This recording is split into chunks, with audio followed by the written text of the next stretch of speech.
enabling drug abuse, enabling mental illness. And I would say one of the most biggest lessons, experiences was being here in Denver, where it just is like a state assisted suicide program. When you're walking in the downtown area and the homelessness, like it's unreal.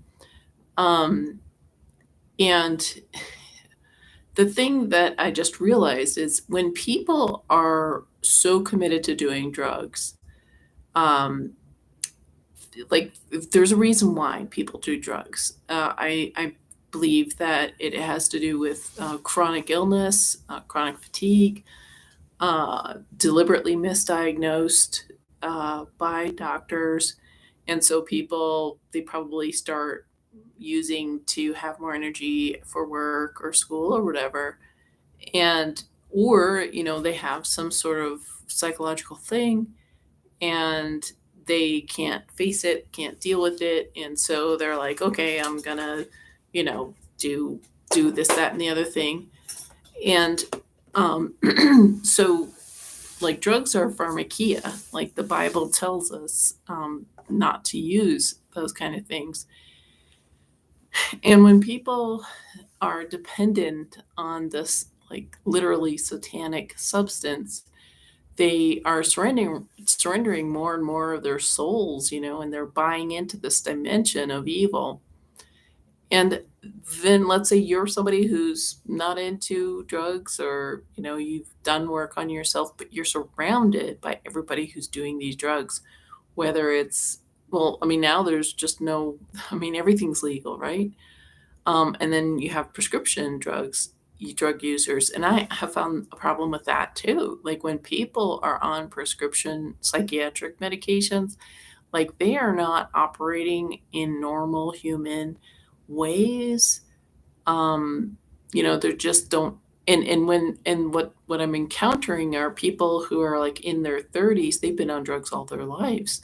So they've never developed adult interpersonal skills, and it's impossible to interact with them effectively. Um so so yeah, I really think, and so then you're around these people who are running away so much, whether they've been on prescription meds, they've never learned how to cope with their emotions, or they're doing recreational, and still they haven't don't learned to cope, and maybe they have chronic illness, and of course, like and I think this is a system. It's a system that's based on trafficking people, breaking people so they can be trafficked. So they'll end up, in the social services system, make money for social service people, or they'll end up incarcerated, making money for the justice system. It's super evil. And, you know, like terrible, terrible. People are acting out now more than any time I've ever paid attention. And I'm no expert in our recent history, but it really seems like people's behavior, the lockdowns really broke something in societal norms, and the riots broke something in societal norms. And I think something like the suffocation that people did, they deprived themselves of oxygen. They probably have some kind of low grade infection in their brain because they were breathing their own air for 2 years. And those injections, who knows what that does? These micro clots going on in the prefrontal cortex, I know has been determined as fact. So so we have people who have been like disabled in a particular way, very strategic. This is being engineered, this acting out of humans. Like this is a behavioral, like structured, socially engineered breakdown of society. Like I notice people will try to blame women or a certain demographic or whatever. But this has been engineered. Um, so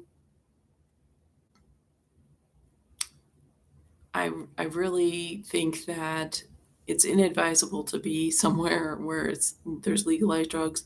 I think it's inadvisable to work with, be roommates with, or in a relationship with people who are on psychiatric meds or maybe grew up being on psychiatric meds and never really learned how to cope in a real human, emotionally intelligent way. Because I've interacted with some younger people and like closely, and their social skills are less, like a 20-year-old of today is less emotionally intelligent than a 10-year-old of 30, 50, 40 years ago. And I think it's due to psychiatric meds, and even if they weren't on them in their formative years, if their parents were on them during the young person's formative years, like, so then their parents haven't demonstrated emotional intelligence either. So I think it just is a real disadvantage to be around people who have lived on psychiatric meds, who are still on psychiatric meds, who have not learned how to um, have emotionally intelligent relationships. And I think, like, it's if you're in a legalized drug state, in America, because it seems like other countries, they can handle somehow legalized drugs and prostitution and stuff like that. I don't know. I'm no expert, but from what I've seen here in Denver, it's terrible. Just I've seen what looks like prostitution go on the bus. A lady told me when I was riding the bus, like, she was this middle-aged black lady, and she was like, "Yeah, I saw it going on too," like getting it being performed all the way on the bus, here in Denver, and that's another thing. So when you're around all this pathos of people who are drug addicts, basically, whether they're functional drug addicts or homeless, mentally ill drug addicts, you're around all of the soup of emotions of toxic, super demonic, um, avoidance of emotions and situations, whatever.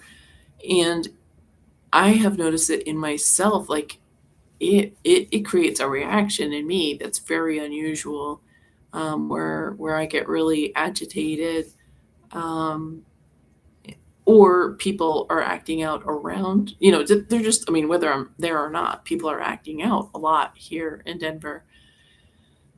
And I mean, I saw weird things going on in Boulder. So uh, I just recommend avoiding legalized drug states.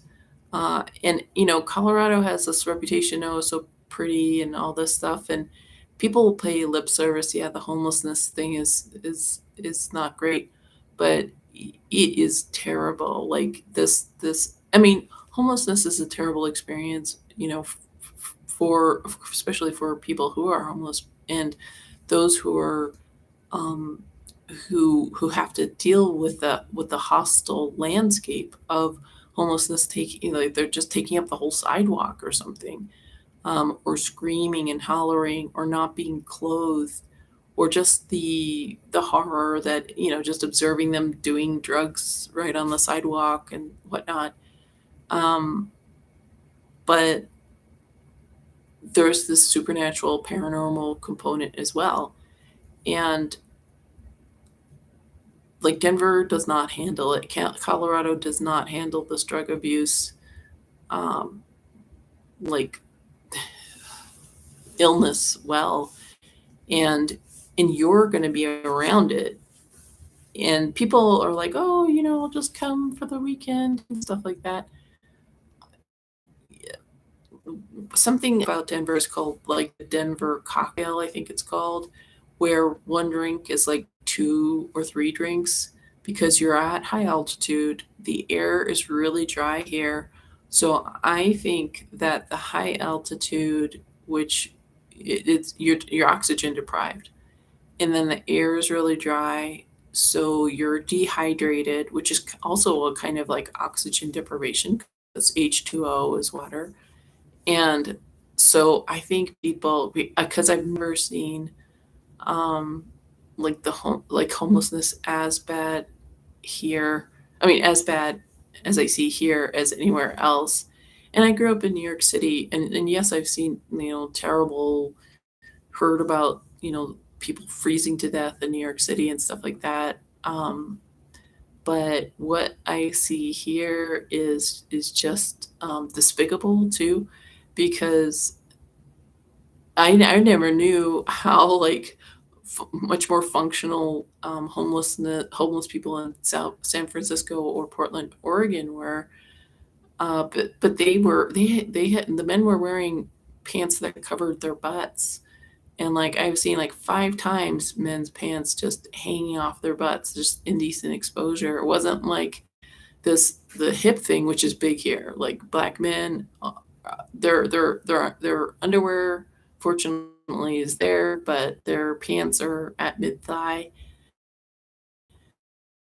and and I'm like, I don't want to watch your butt. I don't want to see your. Why are you putting your butt in? It's disgusting. Like, but yeah, so that's huge here, and I noticed that in Iowa too. Like that was the thing. Um, I mean, in New York City, I didn't even see it much last summer as I do here in Denver. So I don't know if there's just a lot more ex-convicts or, you know, I don't know. But I just wanted to say that even if you think you're strong and you can handle being around drug abusers, like it's a soup of, it's a soup of evil that you're immersed in. Um, and all these people who are addicts are not dealt with their demons, and those demons want to take it out on you. Because I was like this guy sucker punched me, even though he was arguing with somebody else across the bus, and I think he was just frustrated, and he just took it out on whoever was right there, which happened to be me. And I've just seen like other people who seem like otherwise normal working class people are like psycho. Just I've never. I mean, I don't know if it's just a sign of the times or if it's a Denver thing, but Denver is so unhealthy. It is the most unhealthy, overall unhealthy city across most demographics. And the thing is, there's these, white collar workers who are insulated, and so they're just driving in their car, parking in the garage at work or at the restaurant, and then going back to their car and getting out at their driveway, so they don't necessarily walk or take the bus. And like the buses are mostly empty, um, except for like Colfax, except for like these long haul buses. And it's psycho. It's like a mental hospital on wheels. It's worse than Greyhound because the drivers, they're all